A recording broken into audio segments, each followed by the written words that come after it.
Good day, everybody, and welcome to another episode of Q&A Social Security Disability Today. I am your host, Anthony Reeves, and it's always a pleasure to have you here with me today, and I hope I can provide you with some very useful information. As always, I encourage you to check out my blog and subscribe to my blog at legalbeat.anthonyreeves.com. You can always check me out at the Reeves Law Firm, www.reevesfirm.com.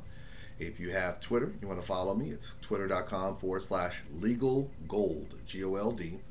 Or if you want to check me out on Facebook, of course, it's facebook.com/Reeves Law Firm. As always, I appreciate your questions, so let's go ahead and get rocking and rolling. I've had a number of questions posed to me about Social Security and evaluating mental health disorders, whether they be bipolar, depression, and anxiety. Let me give you a couple of things in mind to think about when you're looking at whether or not your mental disability, your mental health condition prevents you from being able to work and whether or not you're eligible for disability. There are four things that you need to keep in mind. So let's kind of go through each one of them. First of all, let's focus on your symptoms. A lot of times when you're indicating that your mental health is of such a manner which it's preventing you from being able to work, Social Security is going to want to know what symptoms you experience, meaning do you hear voices? Do you see things? Do you have bouts of anger? Do you have crying spells? Do you have periods of time where you kind of disappear off into the sunset, meaning you go into your room, you don't interact with the public? Have you had bouts of being Baker acted where you've had suicidal or homicidal thoughts? That's the first thing they want to know about because all of those things are going to play a part on whether you're disabled, more importantly, how that impacts your ability to do work. That's the first thing. Second of all, treatment, which includes who are you going to see.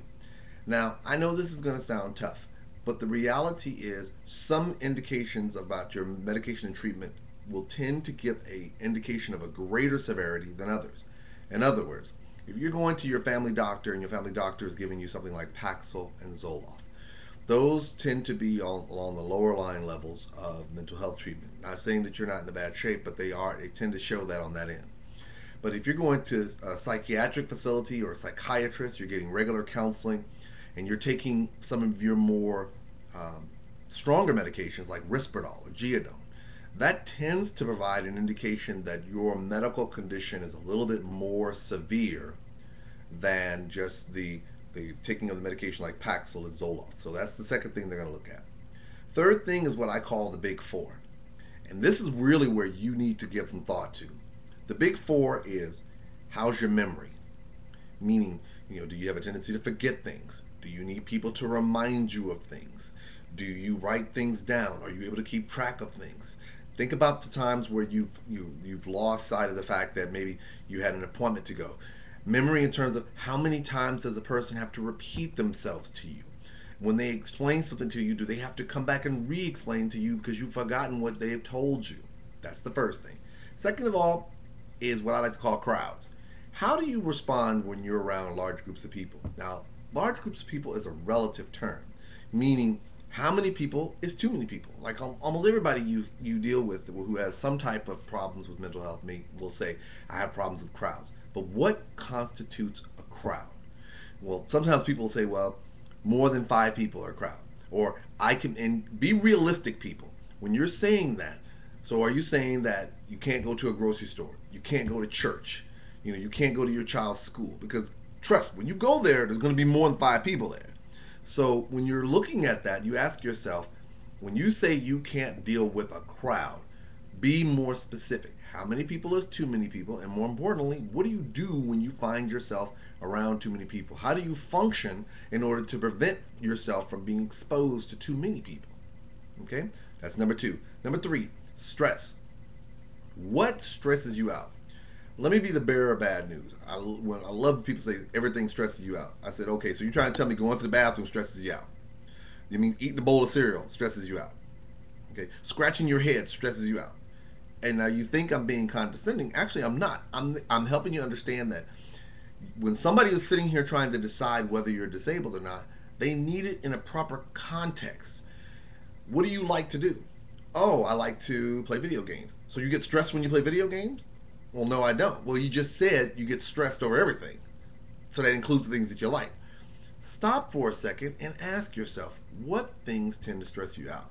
And if you don't know, ask your loved ones who are around you on a regular basis. They can usually tell what tends to get under your skin fairly quickly.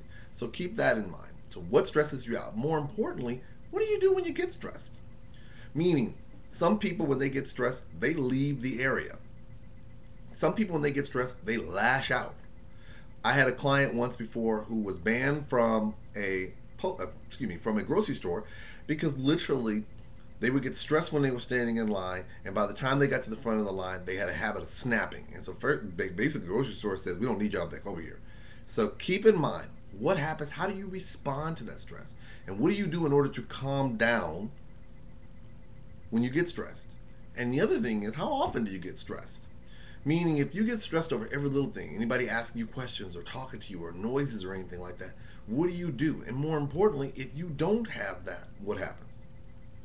Okay. And then the fourth one is confusion. Do you get confused? Do you get disoriented? What happens when you get confused? How do you respond? And then finally, the biggest one is, are you using drugs or alcohol? People, I'm going to be the bearer of bad news. If you are using drugs and alcohol and you have a claim for disability and you've alleged mental health disorder, you have a problem, because you are now putting Social Security in the position of trying to decide which one is more severe. Meaning, if you stop using drugs and alcohol, will you be okay? Or if you stop using drugs and alcohol, is your condition still going to be off the chain? So you don't want Social Security trying to figure that out. So I always tell them, whenever I have clients come in and they're like, "Well, I've used drugs in the past. What do you recommend?" I recommend you stopping, like today, so that Social Security can have a period of sobriety to look at to see if your condition has gotten better or gotten worse. Now, for those of you who are applying for disability and you're alleging some type of mental health disorder like bipolar or schizophrenia or depression or anxiety, it's important. You have to be able to prove it. Please seek out medical treatment, because just you saying these things by yourself is not enough. You got to have some type of medical backup for it. And I hope this helps you out a little bit more, because all those things I just mentioned plays a part. Think about it. Stress. If you get stressed out when somebody's constantly giving you instructions, guess what? When you work, somebody's going to have to give you instructions. If you get stressed out because you hate crowds of people, keep in mind, people, there are jobs out there that where you don't have to have any interaction with the public at all. So keep that thought in mind. When you get memory, if you need to be instructed about something over and over again, that's something that Social Security is going to keep in mind, because in an employment situation, guess what? You're going to be given instructions. So you need to use all those things when you're evaluating the significance of your case. So that's it there. Now, second question of the day. Someone asked me, what does the date last insured mean on their paperwork? Okay. When you pay into Social Security, think of it like car insurance. What happens when you have car insurance? As long as you're paying car insurance, you get an accident, insurance coverage. Social Security works almost on the same premise, but there's a date last insured component to it.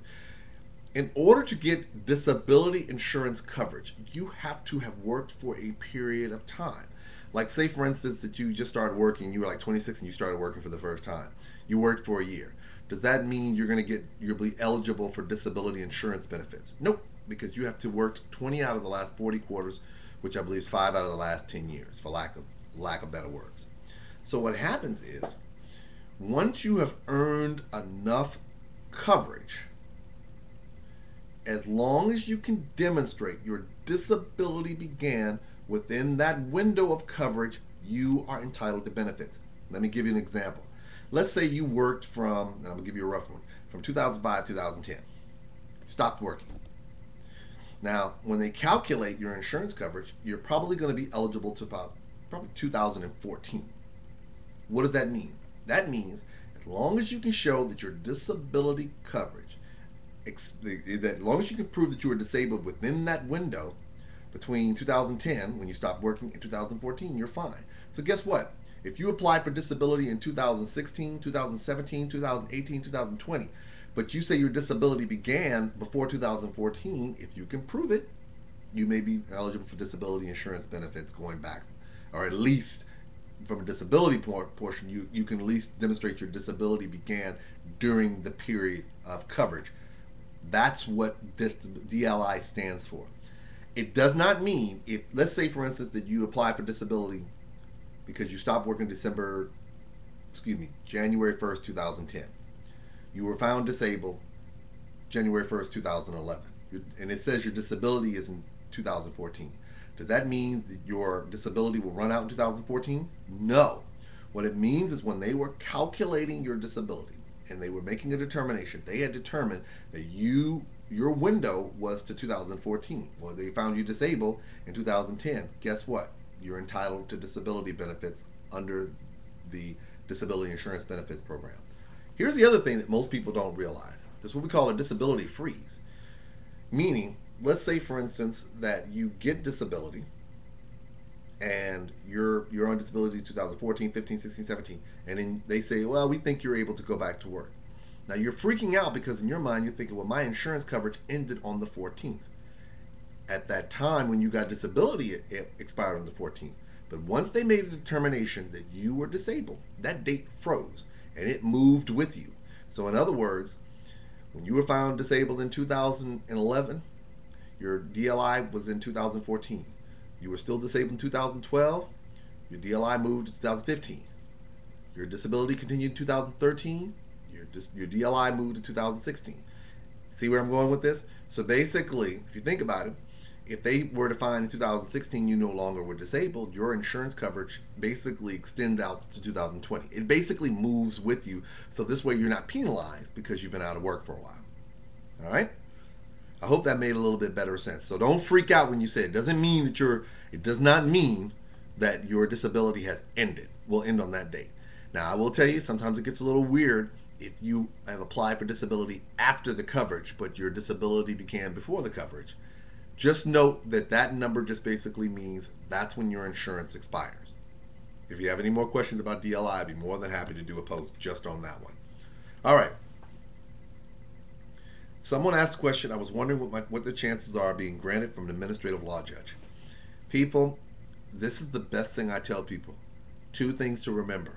One, you're going to probably get a better chance of getting approved at a hearing level where you have the opportunity to explain any discrepancies in your medical evidence and any problems that you have with your case to a judge. So you get a better chance before a judge than you will probably through the normal course of the system. But keep another thing in mind. Every judge is different. There are some judges that have a higher degree of approval, some have a lower. So it's still just a roll of the dice. But you're probably going to get a better shake before a judge than you will if you're just going through the normal process. Final question has to deal with what are the percentages for payment of the attorney reps, and will they take it out of your back pay? Yes. For purposes of these cases, under the normal situation, the federal statutes establish 25% of your back pay or $6,000, whichever is less, for the garden variety going through the process the first time and getting approved case. And they pay the 25% from your back pay to the representative. If the representative has already had it set up for direct deposit and all that and so forth, you won't even have to worry about it. When you get your money, that money you get will be yours. In the most instances, if they haven't done that, they may have to petition the court for the money and so forth.